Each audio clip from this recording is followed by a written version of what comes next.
Welcome to the podcast of All Means All. In this episode, Sofia Ahlberg, Patricia Kennon, and Katarina Rončević will talk about sustainability education. Hello, we're going to be discussing inclusive education and sustainable development, and my name is Patricia Kennon. My name is Katarina Rončević. And my name is Sofia Ahlberg. And this has been a very creative group, which is necessary because bringing together inclusive education and sustainability education requires creativity and collaboration. I was thinking the same, actually. It's been a real privilege to get to know you both and to work with you. And it reminds me of this little, I don't know if you've heard this, but if you make friends with the elephant, you have to make sure that there is room. If you make friends with the elephant keeper, of course, you have to make sure that there's room for the elephant. Yeah. So what that means is that having made friends with you, I've had to shift a little bit and make space for other opinions, experiences, and beliefs that you have helped me see. So thank you. Because we all do work in different contexts and different settings and different disciplines, and a transdisciplinary partnership, collaborative approach is really crucial, and a focus on action.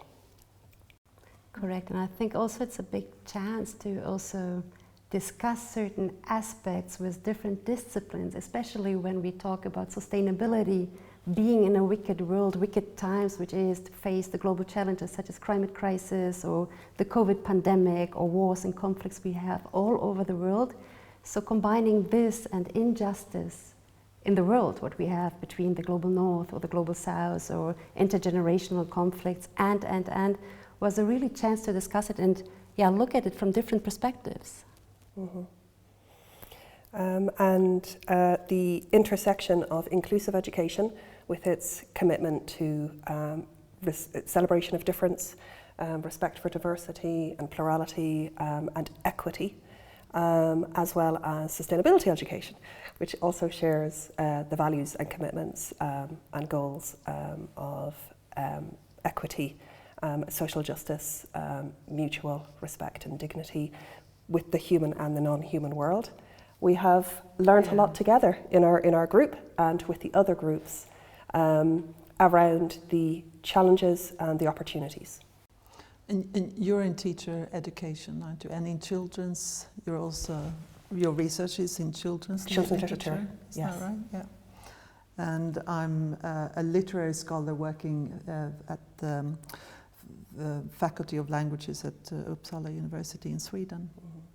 Yeah, I work for the education team at Greenpeace, and for us always is the question, what education actually do we need if we want to not only talk about sustainability, but also having the aspect of inclusion in the whole context of the wicked times we are in, would be the question, what kind of education do we need to strengthen the learners or us as a society as a whole to deal with certain aspects we are confronted with. Actually, that happened to me when I started my work. I'm also responsible for the teacher trainee students in literature, and I was assigned all my classes on a Friday, and this was in 2018. And probably, as you remember, what happened in Sweden from about 2017 to 2018, very few students showed up to class on a Friday. And so they asked me, could we shift our classes? Could we have it on another day? No, I said, it's unfortunately, scheduling is such that we need to have it on a Friday. And they actually... They put the question to me. They said, why do we need to be there studying literature when the world is burning? When we should be activists outside the Swedish parliament protesting? That was a challenge for me. That was a real challenge. So that's when I started thinking about sustainability and inclusion, getting all the voices. getting all participants. Right. I mean, there's also kind of a conflict, right? You come from the perspective of the higher education, talking about now, let's say, formal education and schools. A dream, what we always have also at Greenpeace, is to have more action-oriented education towards things what matters, our life, our planet, planetary boundaries, etc. Yes. So there might be also a conflict. So for me, the question is also, I mean, though we are proud of the students who go Fridays on demonstrations, but what would be the answer for the schools to deal with that? How can they pedagogically answer to the need of the students actually to find action, find space to action? And the question is, can they find it in formal education? And then also, what is the role of an educator in this context? Yes. The educator is a crucial agent of change and transformation on an individual level, but also collectively and with partnerships, which are intergenerational and with different contexts and communities, and with a diversity of learners, but with the educator as a lifelong learner, and the commitment to those, to living those values every day in their practice. And sustainability education and inclusive education actually are allies. They come together very, very powerfully. Yeah, I agree. And naturally. Where I work at the Faculty of Languages, we have, so we teach over 300 languages, and research there has suggests that where we find linguistic diversity, we also find biodiversity. It's unbelievable. In places where you wouldn't expect it, there are where it looks, so for instance, very dry places, or places where global warming has really affected the landscape. We're seeing languages, dialects, accents thriving at the same time. So I find that so neat, that the social and the biophysical come together and this overlap. Yes. And are we in this context of talking about sustainability? It would be the economic perspective in that, but also the dimension of social aspects also, but of course the ecological, the political and the cultural aspect. And to pick up on that, what you just have said, the main question would be, if we talk about sustainability education, what would it make more inclusive, or is it inclusive in itself, or are we talking about a more inclusion-oriented sustainability education or education for sustainability? And for me the question is, how could sustainability education benefit from the experiences we have from inclusive pedagogy? The exchange of learnings in the different fields, and also the alliances between these two areas are particularly important for a designer of teaching and learning, to promote access for everybody, participation by everybody and with everybody in all environments, human and non-human, and not just perpetuating those environments, perpetuating those relationships, power relationships particularly, around an anti-racist, anti-discriminatory model, but also the possibilities for change. Right. But isn't that contradictory then with the term sustainability itself? I mean, it seems like such a, what does it mean? What do we want to sustain? I mean, how does that invite and encourage change? Don't you think it's a very slippery term? It poses deep questions, personally, individually, but also systemically. The site of the school as an institution, the site of the university as an institution, the site of the family, and so on, and all the interactions. And each educator and student teacher, we are inviting to explore your own positioning with what your understandings are of the word sustainability, and what kind of maybe assumptions or norms you might be bringing to that, and to have criticality around that. And exactly as Sofia was saying, there are many things that require confrontation, exposure, disruption. And educators are trusted to make so many decisions every day. And that position of trust is crucial for thinking about your relationship, well, not just sustainability education and inclusive education, but the combination and the meanings of bringing those together. Right. I mean, there are different perspectives and also critical point of views if we talk about sustainability or sustainable development also. Sure. But for me, what is something where, if we trust the scientists also, if we look about the planetary boundaries and the climate crisis we are here, I mean, this gives us somehow an orientation that it's urgent, right? The times are urgent and that. And the question is like if we show or provide students or learners options and space to reflect on that, also to critically reflect their own behavior, of course, but also on the global scale, right? It's not only an individual task, it's also as a society as a whole. Then I would really discuss with you certain competencies which we would think we would need if it's solution-oriented approach in education, if it's critical thinking, if it's system thinking, because again, taking climate crisis as an example, it's not a thing which can't be tackled in one subject, right? So it's a complex problem which also needs complex discussion on complex levels.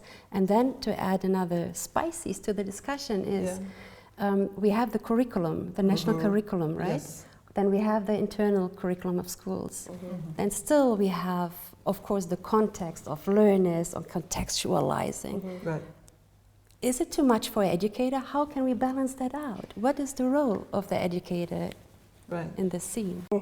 Well, it's a process of ongoing negotiation and navigation, and with other educators, with learners, with yourself as a learner, with the ethos of your setting, with the responsiveness to your context and to your setting being really crucial in terms of an inclusive respect and support of all the diversity of learners, but also the community in which your practice is. So we would argue that all subjects, all disciplines are interacting with sustainability education and inclusive education, maybe unconsciously, maybe implicitly, and coming back to exploring what sustainability means and also what inclusive education means. But student teachers really need to be open with the uncertainty of exploring what is their relationship and positioning with curriculum on a national governmental level, on a more local level, within the sight of their own community and setting and their own practice every day in every subject area. All subjects are spaces in which to explore and advocate for and act for a more equitable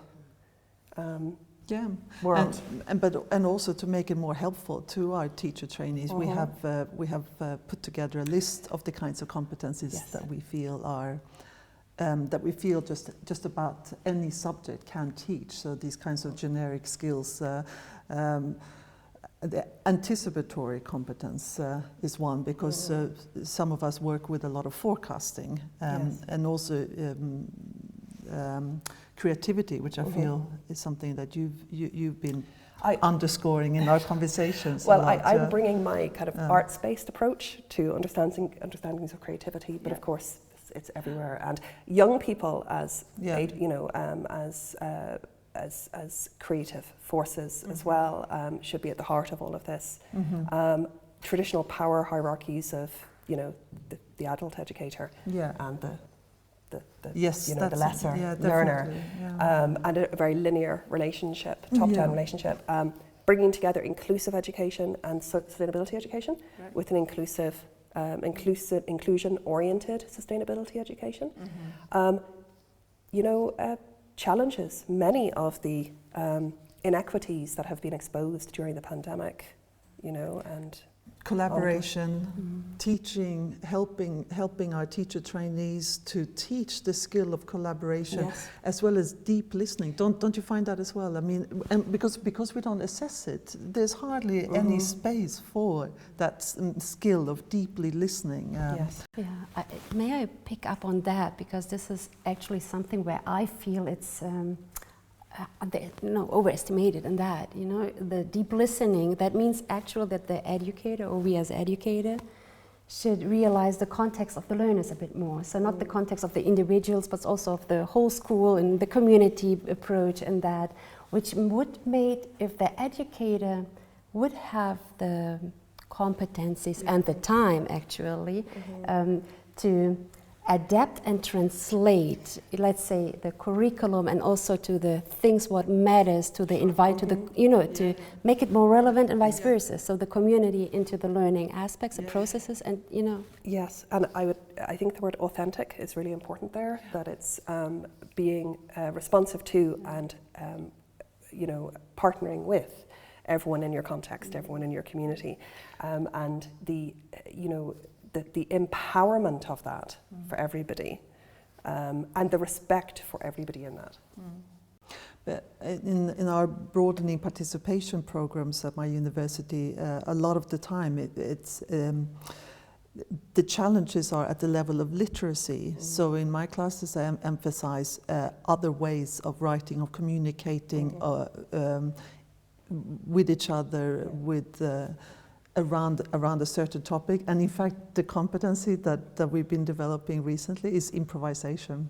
So it's because it seems to be that's one of the skills that will be necessary as we move into this world of climate emergency. Right, and coming back to the interaction of didactical approaches or pedagogical approaches on inclusion-oriented sustainability education, and then having the educator there.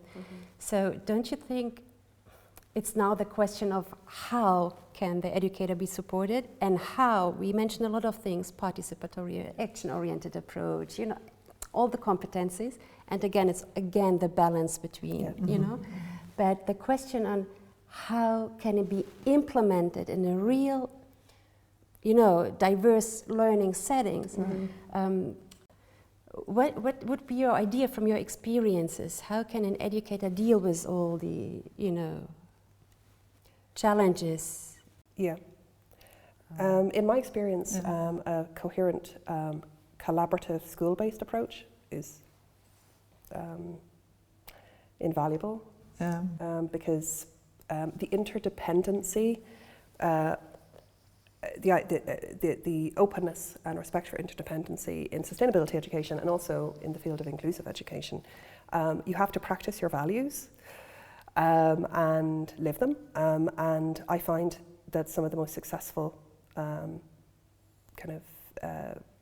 lived experiences, for not just for educators but as citizens, everyone involved, with everybody able to participate, everybody able to feel that they can contribute, everybody's own knowledge, the knowledges of different learners being promoted and activated and recognised by the educators, and of course the context and communities as well. So I think that there is that, I sometimes get very frustrated with the idea of a heroic individual. So what's the magic? Maybe not heroic. Well, there are incredibly inspiring people, but systemically, for transformative change, for really true, not just a superficial change.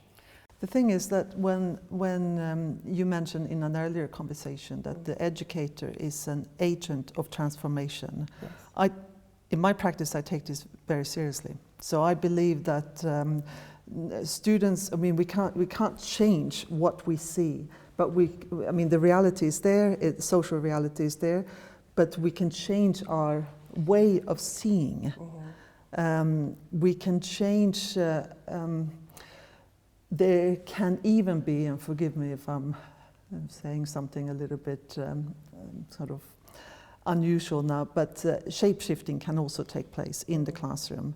As we change the boundaries between ourselves and so between individuals and reality, or the boundaries between individuals, what we're really doing is we're changing shape. This is where transformation takes place. I've seen it with my own eyes, and I'm sure you have as well. It's quite a revelation. When this happens, and that's pedagogy. That's the magic of pedagogy. So it would be actually, if I think about a bit deeper and what the role of the educator is, to create or discuss somehow a toolbox to empower educators to create the magic moments and magic scenarios towards sustainability Yeah. And on an inclusion-oriented... with full participation by everybody. Yeah. Right. The openness to uncertainty there is an important aspect. The